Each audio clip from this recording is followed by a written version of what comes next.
Hello guys, welcome back to my YouTube channel. So guys, अभी मैं कल से बहुत ज़्यादा बेटर फील कर रही थी। मतलब खांसी अभी इतनी ज़्यादा नहीं चल रही है और सर्दी भी थोड़ी ठीक है।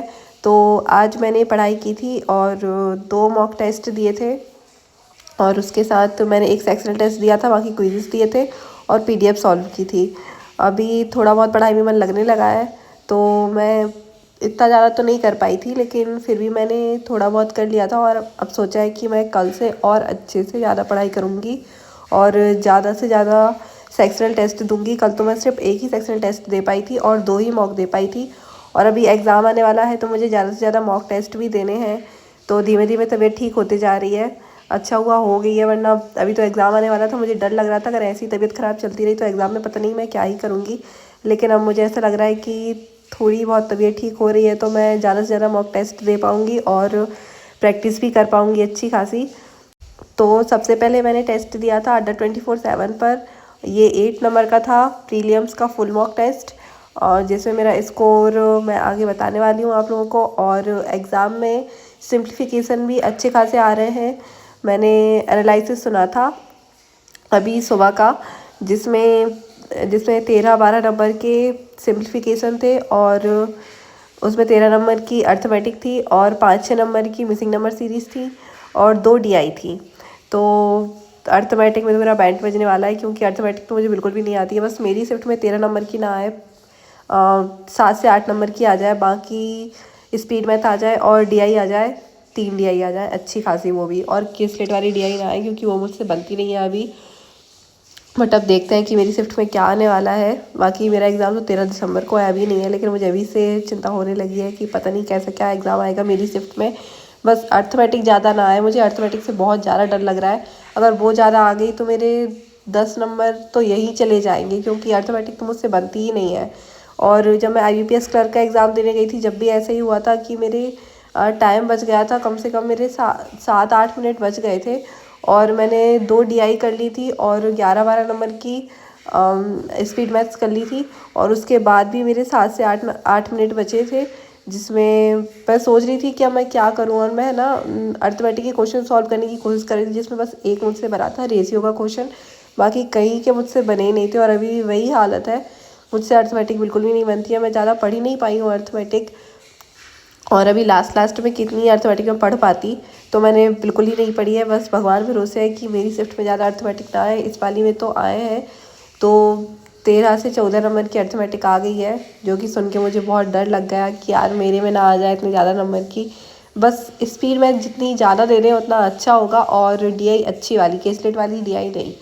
कितनी सारी चीज़ें छोड़ के रखी है मुझे। अब जब एग्ज़ाम पास आ गया है तो मुझे समझ में आया है कि मैंने कितनी सारी चीज़ें छोड़ दी हैं, और यही चीज़ें अगर एग्ज़ाम में आ गई तो पता नहीं मेरा क्या ही होने वाला है। नहीं आनी चाहिए, बस मेरी शिफ्ट में तो नहीं आनी चाहिए अर्थमेटिक इतनी ज़्यादा और केसलेट वाली डीआई। बाकी अब देखते हैं कैसा क्या होता है। और ये वाला जो टेस्ट मैंने दिया था, इसमें रीजनिंग अच्छी थी, मैथ्स अच्छी थी। मैथ्स में ज़्यादा क्वेश्चन अटैम्प्ट नहीं कर पाई थी मैं, बाकी रीजनिंग में कर लिए थे। और पता नहीं क्यों ऐसा हो रहा है कि मैं एक क्वेश्चन में फंस जाती हूँ और उसका एक क्लू छोड़ देती हूँ, और उस क्लू के कारण मुझे बहुत ज़्यादा टाइम लग जाता है एक क्वेश्चन में, बाकी पूरे क्वेश्चन अटैम्प्ट नहीं कर पाती हूँ मैं। बाकी अब मैं आज सेक्शनल टेस्ट लगाऊंगी रीजनिंग के ज़्यादा से ज़्यादा, और मुझे ऐसा लग रहा है कि सेक्शनल टेस्ट में लगाऊंगी तो उससे शायद कुछ इम्प्रूवमेंट होगा। और बाकी लोग कमेंट्स भी करते हैं कि मुझे सेक्शनल टेस्ट लगाने चाहिए, और अभी तक तो मेरी तबीयत ख़राब थी इसलिए मैं नहीं लगा पा रही थी। बाकी अब मैं पूरा ट्राई करूँगी कि मैं सेक्शनल टेस्ट लगाऊँ ज़्यादा से ज़्यादा, जिससे एटलीस्ट जब तक मेरा एग्ज़ाम हो, अभी जितने भी दिन बचे हैं, 8 से 9 दिन बचे हुए हैं, उसमें रीजनिंग में मेरा फुल स्कोर आने लगे, बस इतना हो जाए। और फिर इसमें जो मेरा स्कोर आया था वो 45 आया था। मेरे 3 क्वेश्चंस गलत निकल गए थे और वो रीजनिंग के ही निकले थे। मुझे थोड़ा सा दुख हुआ कि यार गलत भी निकल रहे हैं, ये नहीं कि फुल में से फुल अटैम्प्ट हो जाए उसके बाद गलत ना निकले, ऐसा नहीं होने वाला है, गलत भी निकल सकते हैं। तो मुझे एक्यूरेसी पे भी पूरा ध्यान देना पड़ेगा।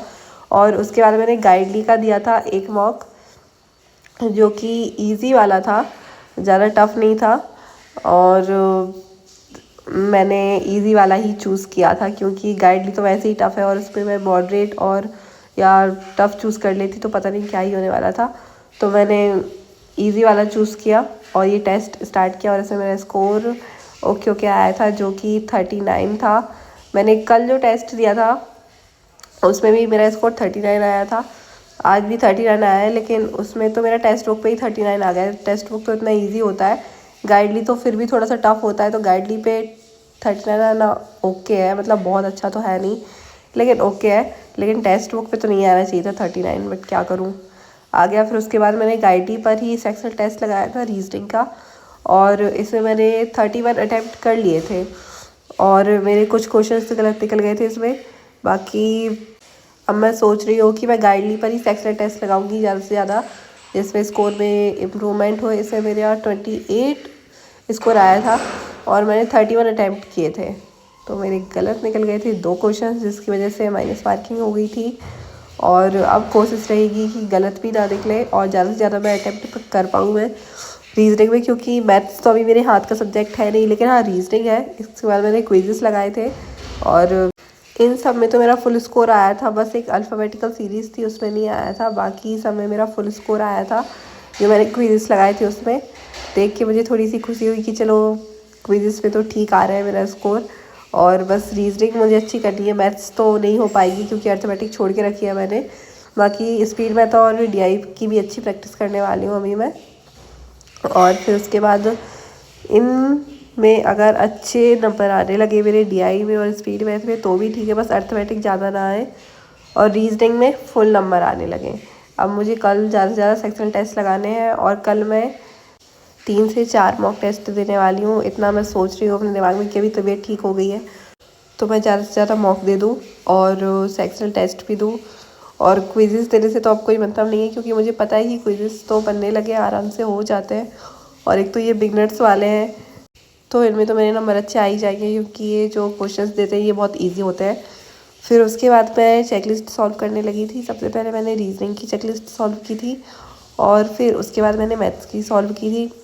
जब तक ही RRB का एग्ज़ाम नहीं हो जाता है तब तक तो मैं डेली चेकलिस्ट सॉल्व कर रही हूँ, क्योंकि ये RRB की ही लिए बनी हुई है ये चेकलिस्ट, और इनमें जो है बहुत इजी क्वेश्चंस है, तो अच्छा भी लगता है इनको सॉल्व करने में। ऐसा लगता है कि हाँ एग्ज़ाम इसी हिसाब से आ जाए तो अच्छा रहेगा। बाकी कई कई के हम टेस्ट लगाते हैं तो वो इतने टफ़ आ जाते हैं ना, तो हमें ऐसा लगता है कि इतना टफ़ तो आ ही नहीं सकता है एग्ज़ाम, बट ये जो चेकलिस्ट है वो बहुत ईजी है एग्ज़ाम के हिसाब से है, तो इनको मैं सॉल्व कर लेती हूँ डेली।